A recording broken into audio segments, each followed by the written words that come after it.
Namaskar and welcome to our channel. और and you are reading it right in the background. Bharat को एक नई discovery हुई है नेचुरल गैस रिजर्व की नियर अंडमान आइलैंड। और ये बहुत बड़ी खबर है। भारत के पेट्रोलियम मिनिस्टर हरदीप सूरी, जिनको आप स्क्रीन पे देख पा रहे होंगे, इन्होंने ट्वीट करके आज के दिन में ये बहुत बड़ी जानकारी देश को और दुनिया को दी है। तो चलिए देखते हैं क्या है ये नई डिस्कवरी और इससे क्या बेनिफिट भारत को होने वाला है, जियोपॉलिटिकली, जियोलॉजिकली इसका इम्पोर्टेंस क्या है और सारी चीज़ें जो इससे जुड़ी हुई है। तो देखिए, इसका जो डिस्कवरी हुआ है ये इंडियन ऑयल लिमिटेड, जो गवर्नमेंट की कंपनी है, इंडियन गवर्नमेंट के थ्रू ये चलती है। तो इन्होंने ये जो है मुहिम चलाई थी और बताया जा रहा है कि अंडमान आइलैंड के पास जो सी है, वहाँ पे श्री विजयपुरम 2 वेल जो है वहाँ पे ये डिस्कवरी हुई है। लगभग जो ईस्ट कोस्ट है भारत का, वहाँ से 17 किलोमीटर का ये डिस्टेंस पड़ता है अंडमान सी में, जहाँ पे एग्जैक्ट लोकेशन है। और जो इसका डेप्थ बताया जा रहा है under water, that is 295 meters under water.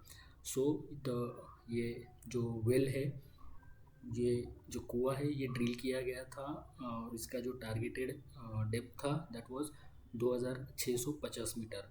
और 295 मीटर्स से जो सैंपल्स अभी तक मिले हैं, वहाँ पे बताया जा रहा है कि 87% मीथेन कंटेंट है, जो कि माना जाता है कि एक बहुत ही प्योर जो है नेचुरल गैस का रिज़र्व होता है। और ये बताया जा रहा है कि गेम चेंजर होगा भारत के एनर्जी लैंडस्केप में।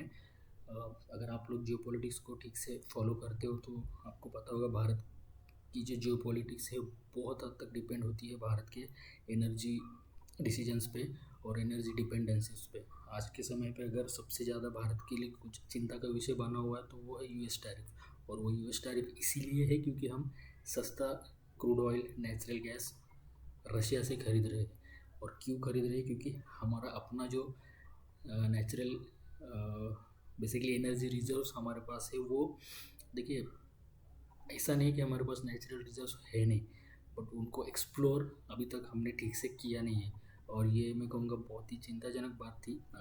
जब से हमें आज़ादी मिली है, बहुत कम फोकस सरकार का और जो सरकारी कंपनीज है, प्राइवेट प्लेयर्स होते हैं, बड़े बड़े पेट्रोलियम कंपनीज, उन्होंने ज़्यादा ध्यान दिया नहीं। और उसके लिए भी बहुत सारे रीजंस है। आपको लगते हैं बहुत सारे फंडिंग्स, टेक्नोलॉजिकली एडवांस इक्विपमेंट्स। और जब आप ये फाइंडिंग्स करते हो, डिस्कवरी करते हो, उसमें चांसेस भी कम होते हैं कि ये मिले आपको नेचुरल गैसेस। उसको एक्सट्रैक्ट करना भी एक अलग चैलेंज होता है। तो उन सारे रीजंस से भारत ने अब तक इतना ज़्यादा एक्सप्लोरेशन किया नहीं था। बट आज ये समय की मांग है कि अपने को डिपेंडेंसी कम करनी है फ्रॉम आउटसाइड। तो चलिए देखते हैं कि इसका जो है सिग्निफिकेंस क्या है भारत के लिए। तो ये आप देख सकते हैं, ये द हिंदू का आर्टिकल है basically. Just to remind you, ये जो मैं आपको यहाँ पे दिखा रहा हूँ, तो सोर्स इज द हिंदू। और एनर्जी सिक्योरिटी के लिए भारत के यहाँ पे क्या इसका सिग्निफिकेंस है, तो देखिए, बताया जा रहा है कि जो एनर्जी नीड है भारत की, वो उसके ऊपर जो बाहर से जो डिपेंडेंसी है वो कम होगी, हम कम इंपोर्ट कर पाएंगे। आप देखिए, अब फिलहाल जो भारत का इंटरनल कंजम्पशन है उसका 50% जो है वो भारत मीट करता है इंपोर्ट से।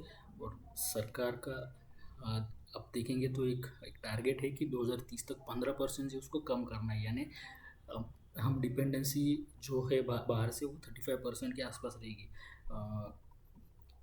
ये हम जब बोलते हैं तो हमें ये भी ध्यान रखना होगा कि भारत की आबादी जो है वो बढ़ रही है, उसके बावजूद अगर हम 15% कम करते हैं तो ये बहुत बड़ा स्टेप होगा। इससे देखिए, हम एक तो डिपेंडेंसी कि हमें बाहर से लेना है, तो आप जानते हैं कहीं पे भी कोई वार हो गई, कुछ हो गया, तो रेट बढ़ जाते हैं। यूएसए की कभी भी किसी पे जैसे वेनेजुएला पे उन्होंने, ईरान पे उन्होंने सैंक्शंस लगा दिए, रशिया पे लगा दिए, तो ऑप्शंस भी बहुत कम हो जाते हैं। और ऐसे में फिर हम अ, एक तरह से ब्लैकमेलिंग होता है भारत को कि आप इनसे ना खरीदो, इनसे खरीदो, ये रेट से नहीं खरीदो, वो रेट से खरीदो। और आज के डेट में वही हो रहा है भारत के साथ। तो एक ना जियो पॉलिटिकली एक पावर आ जाती है हमारे पास, अगर हमारी डिपेंडेंसी कम हो जाती है बाहर के देशों से। अच्छा, अब जियोलॉजिकल कॉन्टेक्स्ट में क्या है, तो देखिए जो अंडमान निकोबार का जो वाटर बेसिन है, आप देखिए पे ऑफ बंगाल से लेके वहाँ पे म्यांमार, इंडोनेशिया का वो पूरा जो कोस्टल एरिया है, वहाँ पे माना जाता है कि बहुत सारा नेचुरल गैस और क्रूड ऑयल का रिजर्व है। हालांकि एक इम्पोर्टेंट बात है कि यूएसए को भी शायद अंदाज़ा नहीं था कि अंडमान निकोबार का जो इलाका है वहाँ पे इतना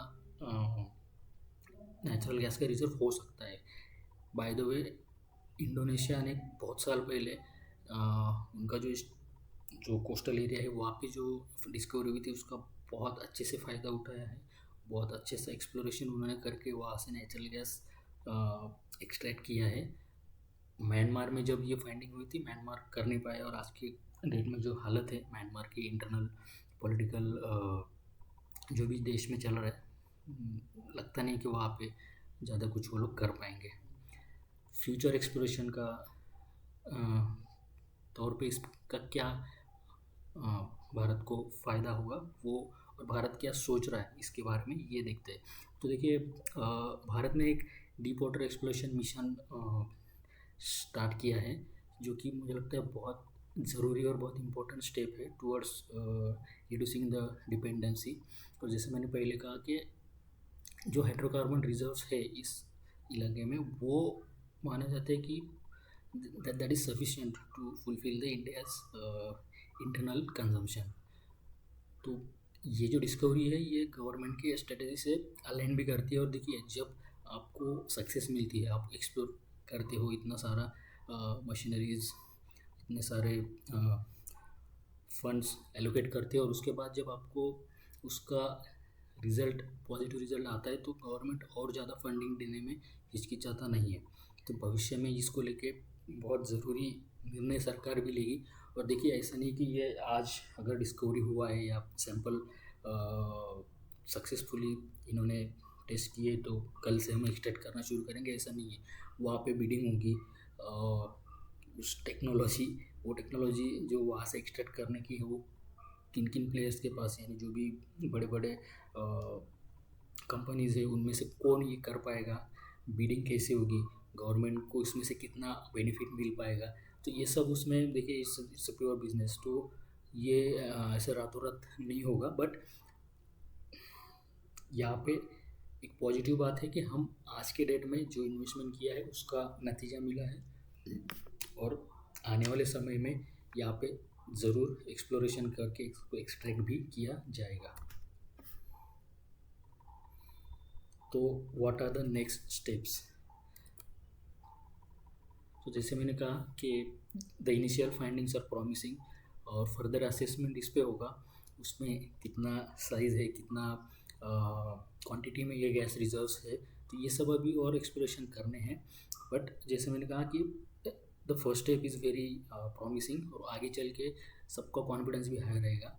और यहाँ पे एडिशनल टेस्टिंग्स भी अभी इसके बाद होंगे और एक्सप्लोरेशन होगा, क्योंकि नेचुरल गैस के साथ साथ हो सकता है कि यहाँ पे क्रूड ऑयल का भी रिजर्व बहुत हद तक मिले। नॉर्मली ऐसा होता है, जहाँ पे भी नेचुरल गैस के रिजर्व होते हैं उस इलाके में क्रूड ऑयल रिजर्व भी माना जाता है कि वो मिल सकता है। तो ये सब यहाँ पे है। और देखिए इंडिया का सिर्फ एनर्जी इंडिपेंडेंस कम नहीं होगा इससे, जियोपॉलिटिकल भी भारत के पास दो वो हम कहते हैं ना कि भारत के पास ज़्यादा पावर आएगी नेगोशिएशन, हम अच्छे से नेगोशिएट कर पाएंगे बाकी के वेस्टर्न वर्ल्ड के साथ। तो ये टॉपिक अभी जस्ट शुरू हुआ है, इसके ऊपर बहुत सारे डेवलपमेंट्स आएंगे, and I will be back with all the developments. आप सबको मैं बताता रहूँगा टाइमली। तब तक के लिए जय हिंद, जय भारत।